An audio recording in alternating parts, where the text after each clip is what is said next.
In 1969, Stuart Brand, a biologist, initiated a public campaign to have NASA release the then-rumored satellite photo of Earth from space.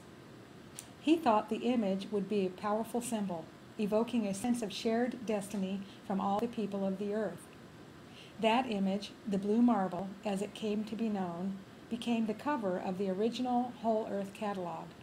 And what a powerful image that NASA photo turned out to be. Humanity was reaching out beyond our terrestrial boundaries, an achievement once thought to be purely science fiction. Those images of Earth from space gave rise to a different way of thinking about not only life on Earth, but life itself, predicated on the belief that technology, creativity, and both individual and collective behavior could solve some of the world's most pressing issues, connect us to one another, and lead to a good life. That image of Earth from space gave rise to a generation of writings, movies, artworks, and movements, including the Whole Earth movement, and one of the best movies ever made, 2001: A Space Odyssey, an image of which appears in the laptop on the far right in my collage. Fast forward 40 years to the present. The idea in my collage is that we're all connected, and that we are indeed global, and that in our ever more volatile, fragile, and interconnected world, education is more important than it ever was in the past. I also see education as a great big global mashup. The human mind, literally, is now in the cloud, free from corporeal limitations of time and space. Communications scholar Henry Jenkins describes what is happening online as distributed cognition. It's kind of like I connect, therefore I am.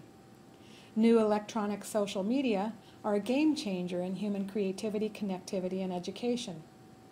I made the idea of connecting through the cloud an idea in the image in the laptop in the middle of my collage. The cloud, in this reference, is the internet and all of its amazing capabilities. And connect we do online. The idea that a small town girl living amongst the cornfields can now globally connect, interact, create, and look back on all of this is nothing less than an accomplishment not of individual ingenuity, but the human collective itself. By the year 2015, 966 exabytes of information will be consumed annually by the internet. An exabyte is a unit of information or computer storage that equals 1 quintillion bytes, or 1 billion gigabytes. That's the number 1, followed by 18 zeros. This is a critical moment in education, art education in the world.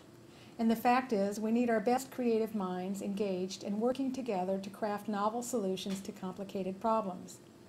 But the rules of the education game have changed, and public schools and public teachers are now widely perceived as part of the problem rather than part of the solution.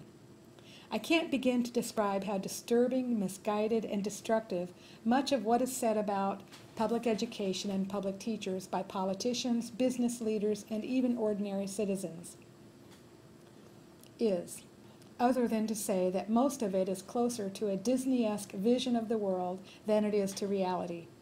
And our problems extend way beyond public schools.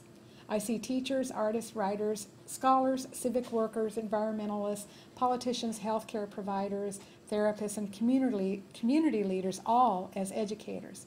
And the fact is, we're all in this together. Problem solving is motivated by what John Dewey called a felt need. In the 1960s, through our collective creative potential, we put men on the moon, launched a global environmental movement, and declared war on poverty.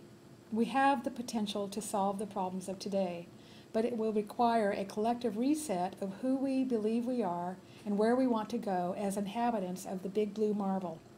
Education is a key component of this endeavor and critical to our survival as its inhabitants. The fact is, we're all in this together.